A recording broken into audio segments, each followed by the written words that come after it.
and told a history of hope for my people. For the ones who could not speak because a gun was being jammed down your throat. Hey, God, hey, yay. I didn't say you can speak, or a knife was being held against your tongue. Hey, kahap, hey, God, yay. If you lie, you'll never speak again. For the ones who could not speak but just stare at the decaying bodies floating down the Mekong River. Fathers, sons, mothers, daughters, infants, the sets of rotten flesh, organs, and souls are full of our native people, killed by natives themselves to cleanse. But instead of cleansing this land, we are infesting our soil with blood, leaving no nourishment for our seeds to sprout. For every grain of rice that I still seem to look past, every time my mother told me it was bad to throw away any amount of rice. Young bai don't eat all your rice. She hardly speaks of when she was forced into the rice field. Work or be killed or work. For the monks, educators, musicians, and farmers, we were the targeted ones. For the ones who were first to hide their identities and didn't get away with it. For the ones who did. If someone had glasses like I did or read a book like I did, I would be dead like they are. For my father, who knew an education was equivalent to a bullet to his head, so he ran away from home. For my best friend's mother, who had to sleep in a ditch among the dead, just to ensure she'll see tomorrow. Her father, a general, slain by the Khmer Rouge with an apple in his mouth, as if he were a pig. For the people of Southeast Asia, not just Khmers, Jangs, Laotians, Mians, Mongs. For the 2 million unrested souls, for the unidentified landmines and bomb casualties. All of us striving to understand what went wrong. For the Upside coconut dance and operas, all of us still. For the Upside coconut dance and operas, which were still kept alive after it was banned. Upside still dance as free as water. The youth still came together and rhythmically tapped coconut shells. Opera still sing of a time when Cambodia was great. For one of the most powerful empires in Southeast Asia, and after a 4-year cultural genocide, Cambodia still lives. She inhales the beautiful lotus flowers blossoming through her land. She inhales the flute music. She inhales life. She exhales the years 1974 to 1979. She exhales Ghost-Lane because Cambodia isn't genocide. Cambodia isn't genocide. Cambodia isn't genocide. She doesn't want to be known for the mass killings that occurred on her land. She exhales red, removing blood from her soil, forgetting the Khmer Rouge. Cambodia lives as she is breathing in and out. Although she almost died three decades ago, Cambodia has been living since 600 AD.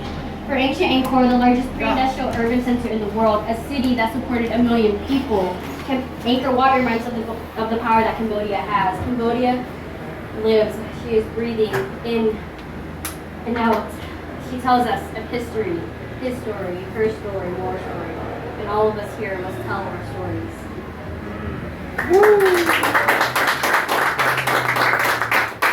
So I want to hear more. Yes. Okay. The more you know.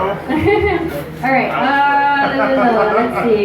I just have to say that because I have a beard, you know? Yeah, you sound way more I have to be like, I'm a man. I'd like to hear more. Alright. Story of yours. So this one is going to be hella hard. Forgive me if my eyeliner and mascara runs, because it probably will. This one's for my mom.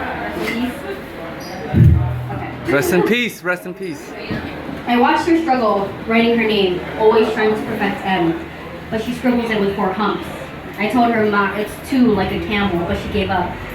I remember being in the 3rd grade, and after homework was all done, I did not go out to play. My father had to teach my mother what I learned in school that day, but she gave up on that too. I remember my sick days being spent in the doctor's office or the DMV trying to translate big words into a language my mother would understand. I am sorry my vocabulary wasn't big enough for you then. It wasn't until my freshman year in high school I began to question why my mother was not smart. I'm sure she was, but according to this land, education is only measured in degrees. She was smart enough to run when everyone hid from the Khmer Rouge. Alright. She was smart enough to flee a land where everyone was killing those who spoke the same tongue. She told me she was afraid to be called smart. Those were the ones that they killed.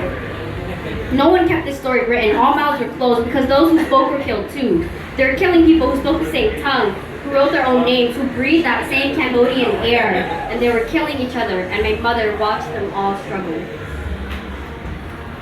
This one's for my mom. Love you, Mom. Alright. No more sad poems. Who likes Nate Dogg? Alright.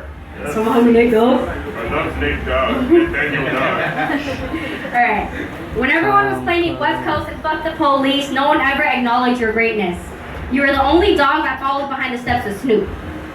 When the new millennia of hip-hop arrived after the chronic was smoked and all the homies had fun, you chanted, It was time for the next episode, and you chanted, "Hold up, hey!" But no one had waited for you, Nate.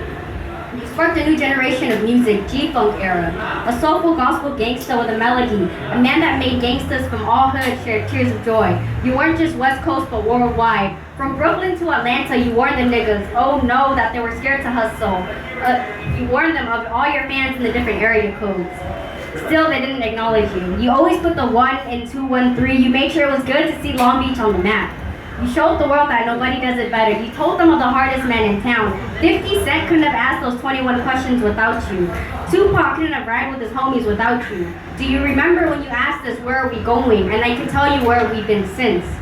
We've been praying. We've been praying for the black boys whose name become hashtag Oscar Grant, Trayvon Martin, Jordan Davis, Mike Brown, Eric Garner, Walter Scott, Freddie Gray. We have been praying for the 8 black churches that have burned within a 10-day span. Black churches and black choirs and black communities that have crafted the men that we now know on hip-hop hooks. Nathaniel Hale, we no longer want to hurt no more.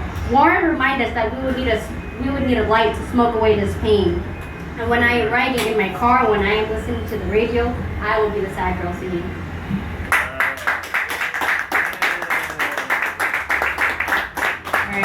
Shout out to Danny. Hey, what is your name? Who are you? My name is Hati or Hatefas. Everyone knows me as Milo's little sister.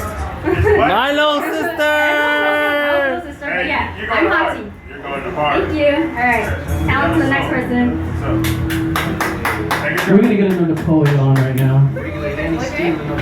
Okay. I know you want to play that 8 ball. I'm waiting for that 8 ball. I like where your soul's at. Can I get a Manny? Manny's been waiting a lot. What's up, guys? My name is Manny.